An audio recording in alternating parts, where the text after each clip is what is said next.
la sección anterior nos quedamos con la idea de que Uruguay, además de todos los beneficios y las capacidades que tuvieron todos los actores que están trabajando en la trazabilidad, tiene además una historia que nos hace ver que ya tenemos una experiencia de hace muchos años en el tema de trazabilidad, principalmente en la parte de trazabilidad grupal. Entonces, vamos a hacer una breve reseña histórica del proceso en Uruguay. Uruguay comienza su actividad ganadera cuando Hernán Darias ingresa cruzando el río Uruguay los primeros vacunos y yeguarizos a lo que es la vaquería del mar que se llamaba en aquella época. Esto sucede en 1611, es una de las más importantes, y de ahí los animales empiezan a desarrollarse y criarse en un ámbito muy fértil y muy propicio para el desarrollo de la ganadería bovina en estas zonas. En las primeras instancias los animales se criaban sueltos y entonces cada productor empezó a tener problemas porque quería identificar sus animales. Es así que en 1730 se empieza a utilizar la marca fuego. El productor hacía un dibujo con un fierro, lo ponía incandescente al fuego y marcaba el ganado, entonces el ganado que tuviera esa marca era de su propiedad. Eso ya es identificación. En 1827 se empieza a usar la guía de tránsito para ganados, cueros y otros derivados. ¿Qué estamos haciendo acá? Estamos haciendo trazabilidad. Claro, trazabilidad grupal porque en la guía iba la cantidad de animales. Pero ya fíjense que en 1730 y 1827 estábamos identificando y estábamos trazando animales en forma grupal. En 1877 se crea el Registro Nacional de Marcas y Señales porque ya había muchas marcas, entonces había que organizar y ordenar la situación. Se lleva un registro, es otro evento en el ámbito de la trazabilidad. Después, en 1973, se crea la DINACOSE, que es la Dirección Nacional de Contralor de Semovientes, Frutos del País, Marcas y Señales, que tenía el cometido de realizar el control de las existencias y movimientos ganaderos a efectos de mantener un control del abigeato y del contrabando. Seguimos trazando movimientos de existencias. Después, esta DINACOSE utilizaba una guía de propiedad y tránsito que la modificó de aquella de 1800 y tanto, estableciendo que su contenido tiene valor de declaración jurada y que la misma constituye el único documento válido para acreditar la propiedad de un ganado, aparte de la marca fuego. También se utilizaba la planilla del Contralor Interno y la declaración jurada de existencias que hasta el día de hoy seguimos utilizando. ¿Por qué subrayo la palabra declaración jurada? Porque hasta hace poco no se le había perdido el respeto a estos documentos y se realizaban de cualquier forma, cometiendo errores, cambiando números, y esto provocaba una alteración en los datos que se obtenían. Pero ahora, con la trazabilidad individual, los documentos tienen que llevar los datos exactos porque después estos van a ser contrastados con lo que lleva la parte electrónica y va a haber un control, un seguimiento, y entonces ya la declaración jurada va a tener realmente una actividad importante en el contralor de las existencias de ganados, y si alguien cumple una falta en el llenado de alguna de las declaraciones juradas, va a ser pasible de por lo menos una observación. Después, en 1987, se transforma en DICOSE, Dirección de Contralor de Semovientes, que aquí se agrega la actividad de colaborar con el control sanitario ganadero. Otra vez estamos haciendo trazabilidad porque estamos agregando el evento sanitario a la trazabilidad grupal de los animales. Después, en 2004, se crea el SNIC, que es el Sistema Nacional de Identificación Ganadera, y la base informática donde se va a ingresar toda la información que se obtenga tanto de la identificación de los animales como la lectura de cada animal en sus movimientos o en otros eventos que se vayan desarrollando. En 2006 se crea el SIRA, que es el Sistema de Identificación y Registro Animal. Viene a ser la autoridad competente en todo lo que se refiere a trazabilidad animal en el Uruguay. Entonces, podemos decir que estamos en el camino correcto para lograr que la cadena alimentaria llegue desde el campo al plato en una forma continua. Por supuesto que todavía no hemos llegado a completarlo. Vamos a empezar a hablar ahora de trazabilidad animal individual en Uruguay. Ya demostramos que en la historia tenemos trazabilidad grupal, pero la trazabilidad animal individual en Uruguay en el 2006 era realmente un desafío. Nadie estaba seguro de lo que iba a pasar, había muchos detractores, la gente no estaba muy convencida de que pudiera funcionar. Entonces, vamos a ver cómo evolucionó este sistema. Como veíamos en la primera parte, lo primero que tenemos que hacer es identificar y registrar al animal individualmente. Es como sacarle la cédula a este animal, en la cual tiene un número de referencia, la fecha de nacimiento y la fecha de colocación de los identificadores. Entonces, acá ya si alguno de ustedes es operador y está acostumbrado a trabajar en trazabilidad, les pediría que me comentaran si este animal identificado con el número 45695376 va a tener una trazabilidad correcta o no, y si es sí, explíquenme, y si es no, por qué este animal no va a tener una trazabilidad correcta.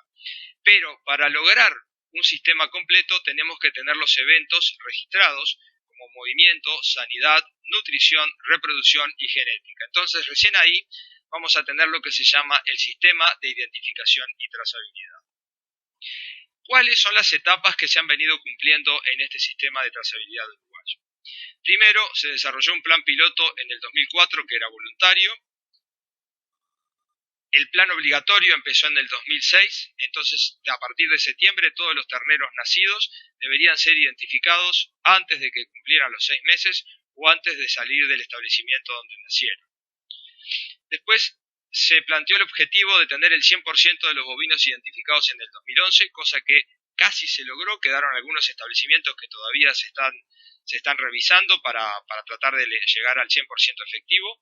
Y el año pasado se logró el control de campo obligatorio de todo el rodeo nacional en el año 2013, que mostró la situación en forma global de la realidad. Realmente fue una actividad muy buena porque todos los productores se pusieron en campaña de hacer las cosas bien y realmente quedaron muy pocos animales en relación a la cantidad total que no fueron leídos. Bueno, de vuelta les voy a dar un poco más de letra, pero es importante tener algunos conceptos establecidos. Definiciones. Animal con condición de ser trazado es el animal con identificación individual oficial que ha sido ingresado en el registro animal y cuyos eventos posteriores están en condiciones de ser registrados sin interrupciones o inconsistencias. O sea que tiene que tener los identificadores, debe haber sido ingresado al registro animal y los eventos posteriores se van a ir registrando.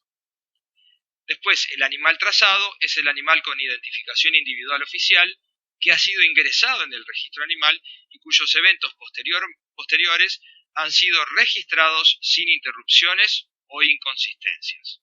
Sanitario de un animal u otro suceso de interés que la autoridad competente considere relevante a los efectos de ser registrados en el registro animal. Sitio, unidad territorial donde se aloja el ganado. Cada sitio deberá tener un número único de la División Contralor de Semovientes de ICOSE, excepto para 2 unidades territoriales discontinuas de igual propietario que se encuentren en sus puntos más próximos a menos de 3 kilómetros, siempre y cuando correspondan a la misma seccional policial de igual departamento. En este tema se suscita un problema porque hay muchas fracciones de campo que están a más de 3 kilómetros de distancia y los productores mueven los animales. Por ejemplo, hay hasta tambos que tienen vacas de ordeñe que mueven más de 3 kilómetros, hasta diría 10 kilómetros por día, y fíjense que si cumpliéramos con esta paramétrica, tendríamos que hacer una guía de ida y de retorno de mañana, y una guía para el ordeño de la tarde, una guía de ida y una guía de retorno, o sea que serían 4 guías por día. Este es un tema que habría que solucionarlo, habría que analizarlo para tratar de solucionar esto y que no se provocaran los entreveros de ganado que estos movimientos provocan. Comenzamos en el establecimiento de cría cuando nace el ternero.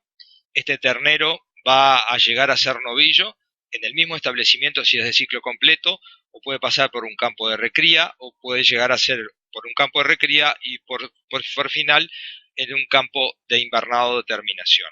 Cuando este novillo o esta vaca están prontos para ser faenados, van a ser transportados por un camión, punto fundamental, tanto como lo veíamos en las partes anteriores por el tema del bienestar animal, así como también por la desinfección que deben tener estos camiones para evitar la contaminación de ganados que pueden estar sanos en su establecimiento, y si el camión viene infestado de algún otro transporte que realizó antes, puede provocarle enfermedades a sus ganados. Eso es muy importante de destacarlo. Hoy todo productor firma en la guía de papel que ha revisado el camión, que vio el precinto de sanitización y revisó la boleta de sanitización. Esto casi nadie lo hace porque no se están lavando todos los camiones, y bueno, yo creo que sería un punto importante a tener en cuenta para fijarse, para evitar posibles problemas en un futuro. Desde el camión pasamos al frigorífico, en donde también hay que tener control de cómo se procesa el animal antes y después de faenado. Si es exportado, va a pasar en un barco, el cual lo va a llevar a su destino.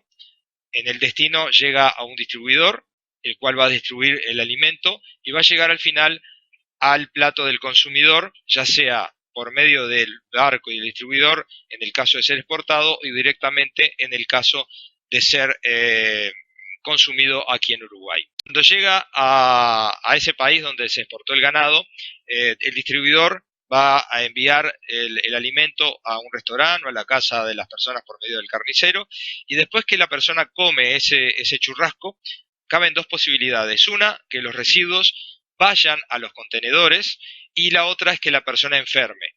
No sabemos realmente si enfermó por el churrasco o por otra de las causas.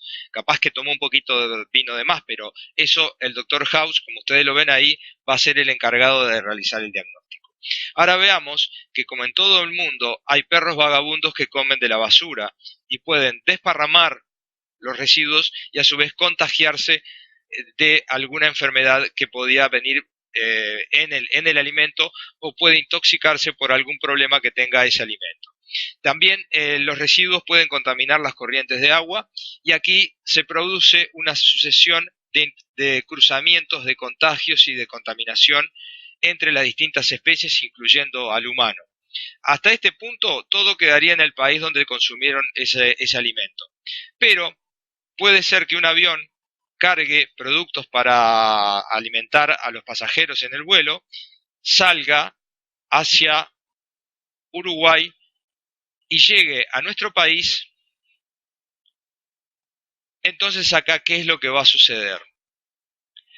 Van a bajar los pasajeros que comieron de ese alimento y se van a extraer los residuos que quedaron de esa comida. Entonces, ¿qué puede pasar con esta situación?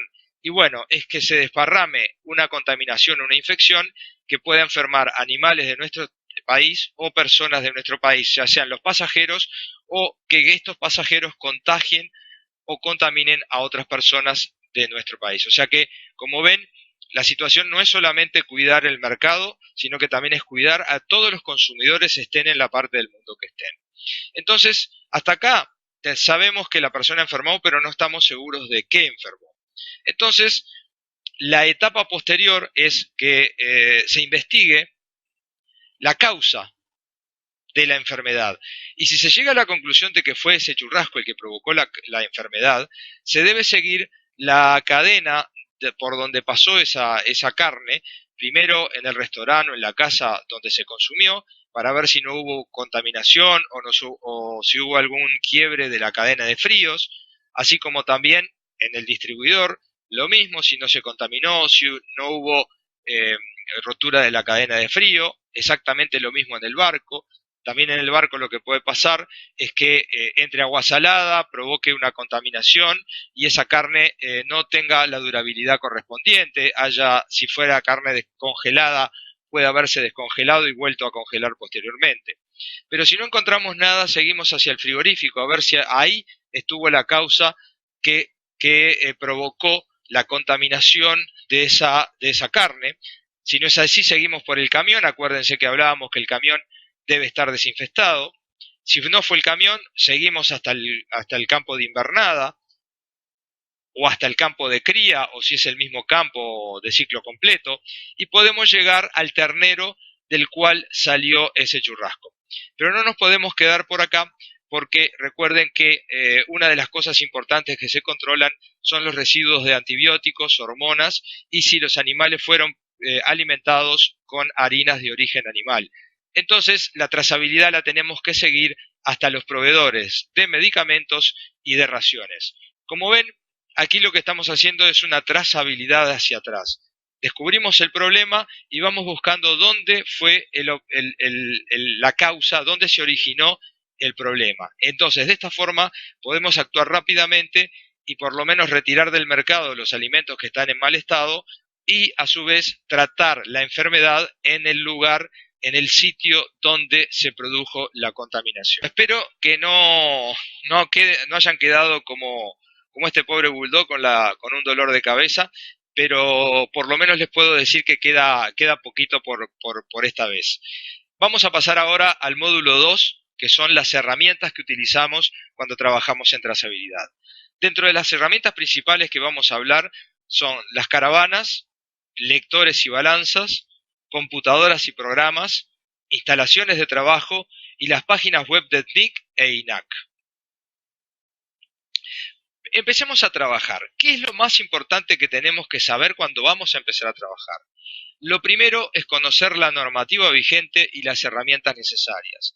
O sea que si nosotros no sabemos cuáles son las reglas de juego, cuáles son los instructivos, cómo tenemos que hacer las cosas, es muy difícil que las podamos hacer bien de entrada. Por eso, cuando empezamos a trabajar en trazabilidad, el problema que tuvimos es que como no se sabían cómo se hacían las cosas, muchos productores, operadores, veterinarios, no hicieron las cosas de forma correcta y ahí se provocaron varios inconvenientes que hasta el día de hoy tenemos problemas. Entonces, este es el primer punto. Después, el segundo punto, vamos a hacer la identificación de los animales, o sea, cómo se deben colocar las caravanas, porque acá es importante la forma en que se colocan para que se mantengan y no haya pérdida de caravanas después en los animales. ¿Cómo se hace el registro ante el SNIC? La forma de hacerlo más rápida, de forma más eficiente para evitarnos animales que no están registrados y de esta forma no poderlos mover. Después tenemos los eventos, que son movimientos, y por ahora se está haciendo algo de sanidad desde parte del gobierno, desde parte del ministerio. Y al final debemos hacer un correcto cese de la trazabilidad de cada animal, fundamental para que no nos queden animales que están muertos o se consumieron o se exportaron y para el sistema se mantienen como si estuvieran vivos en el establecimiento. Reglamentación. Hablábamos de que deberíamos conocer la normativa. Bueno, la primera ley fue la 17.997, que creó el sistema de identificación y registro animal. Posteriormente, como toda ley, existió un decreto reglamentario de la misma ley, el 244/08 del 2 de junio del 2008, y posteriormente hubo una ley número 18.656 del 16 de abril de 2011 que adecuó algunas cosas que en la primera ley y en el decreto reglamentario no se adecuaban a la realidad de la situación en el medio ambiente, en el campo, porque tenemos que recordar que las leyes, los decretos, todas las reglamentaciones se pueden hacer muy lindas en un escritorio, pero si después no son aplicadas con éxito en el campo, fracasan rotundamente. Y posteriormente hay una serie de resoluciones ministeriales que van adecuando la actividad, los trabajos que se deben hacer para que sea más fácil establecer un sistema completo. Todos estos documentos van a estar en la plataforma para que ustedes, si tienen interés en leerlos, en mirarlos, los puedan revisar. La primera herramienta que nosotros vamos a usar para trabajar en trazabilidad son los identificadores, que nosotros le llamamos comúnmente caravanas. Tenemos una caravana visual y una caravana electrónica. La caravana electrónica lo que tiene es un cable de cobre, un rollito de cable de cobre que es pasivo. Lo único que hace es que en el momento en que el lector le envía energía a ese rollo de cable de cobre, se activa y emite una señal, que esa señal la toma el lector y recaba los números correspondientes a la identificación de ese animal. Las caravanas deben ser de un color salmón, está determinado por cada país, deben tener un tamaño específico y deben tener unas características también específicas para evitar la pérdida y también para evitar que se vuelvan a usar. Deben ser inviolables. El número que se muestra no es el completo. La UI que se ve en la pantalla corresponde a la serie del país, que es 858, y después se muestran 9 números de la identificación de los animales, cuando son realmente 12 las cifras que se utilizan para la identificación. Al principio, los últimos 4 números se marcaban en grande, se siguen marcando en grande, porque permitían identificar el animal en el campo. Pero como ahora ya estamos arriba de la decena de millones de animales identificados, estos números se repiten en las diferentes series, o sea que ya no son útiles para identificar estos animales. Entonces, esta es la caravana, la legal, la que se debe utilizar, y es la que corresponde para identificar todos los animales del país. La caravana, la serie de números de la caravana, tienen primero una letra que corresponde a que es un animal. Si fuera un chip industrial, en vez de una A tendría una W. Después tenemos 3 números, 3 cifras, que son el 858, que corresponden al país. Esto está determinado por normas internacionales. Cada país tiene su código de identificación. El segundo 0 después de la A indica el código de especie. En el caso del vacuno en el Uruguay es 0 y ahora el equino, que ya está reglamentado, es 1. Y después del 858 tenemos las 12 cifras que identifican al animal y este número no puede repetirse en todo el territorio nacional. Las caravanas salmón, que son las que se utilizan para identificar terneros o para reidentificar animales que han perdido el chip, que eso lo vamos a ver después, se solicitan en la Administración Nacional de Correos por el teléfono 0800-2108 o por internet por la página www.correo.com.uy. Y como ven ustedes a la derecha aparecen las caravanas, hoy ya las famosas caravanas verdes. Estas caravanas verdes se utilizan para los animales que son importados y para aquellos que han perdido los dos identificadores, es decir, la caravana visual y el chip de identificación electrónica. Estos animales que han perdido toda la identificación y se le coloca caravana verde deben ser faenados en el abasto interno y no podrán ir a frigoríficos de exportación cuando se estén faenando animales para la misma. Esto es un tema que se está viendo porque realmente es una problemática bastante seria, porque algunos animales que aparezcan con caravana verde en el lote pueden complicarle el embarque de un camión por el hecho de que 2 o 3 animales con caravana verde prohíbe que los demás puedan ir a un frigorífico habilitado para la exportación.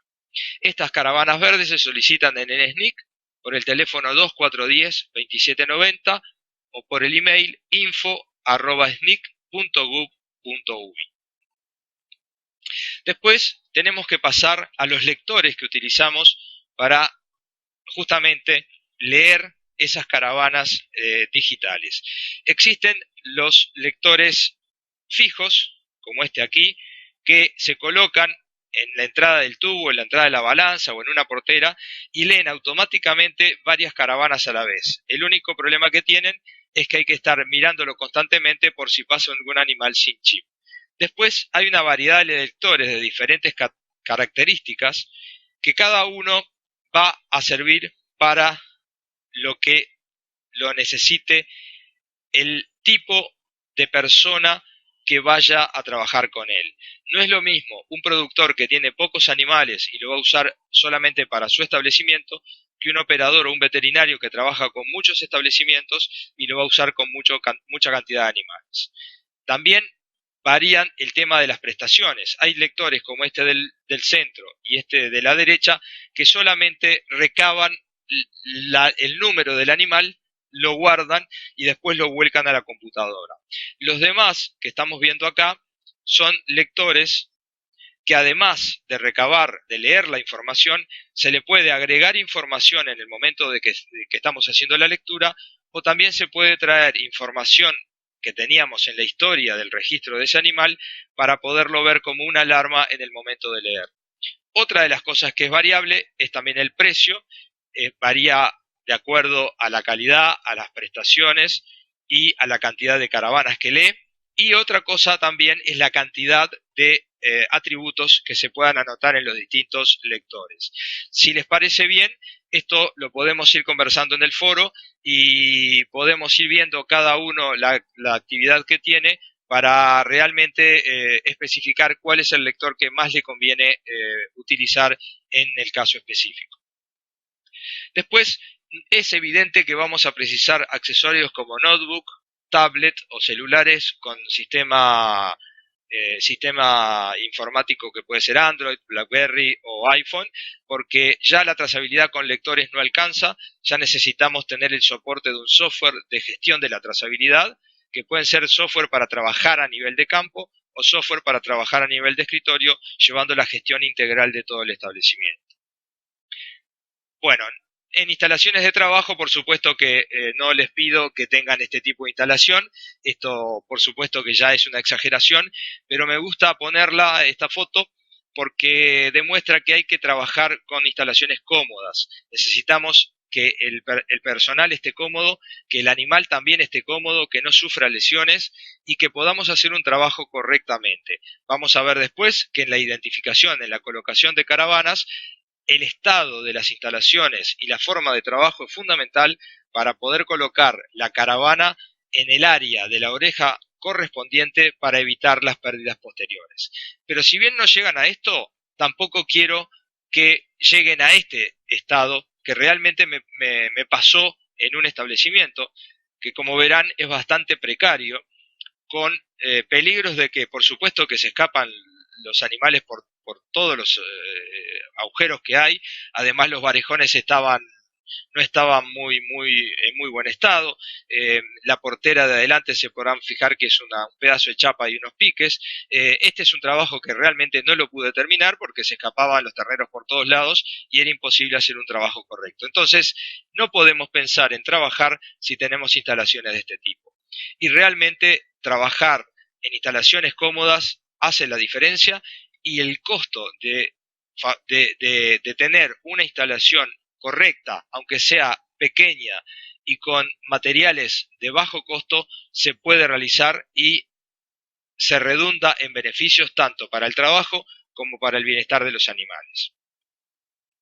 Otra de las herramientas que van a utilizar es la página del SNIC, en donde van a poder entrar como usuario operador con su contraseña, o como usuario operador, perdón, como usuario productor con su contraseña, que lo vamos a utilizar como, vamos a hacer un módulo especial para explicarles cómo trabajar como productor en la página del SNIC, lo cual les va a dar mucha información muy útil para trabajar en trazabilidad con sus animales, para ver los errores que pueden haber, para hacer controles de campo, para analizar cómo está la situación. Realmente es una herramienta fundamental. Y por otro lado, tenemos la página de INAC, que con el mismo usuario que tienen en el SNIC podrán ver la situación de los embarques a frigorífico que envíen, con el peso de los animales, el peso de la media carcasa, el rendimiento, las características de cada uno de los animales. Va a ser muy importante utilizar esta página, que además de enviar la información por internet, también se la puede enviar al celular o al email con informaciones no solamente de sus embarques, sino también con informaciones de los precios mensuales de la Asociación de Consignatarios de Ganado y también los rendimientos promedios de cada semana.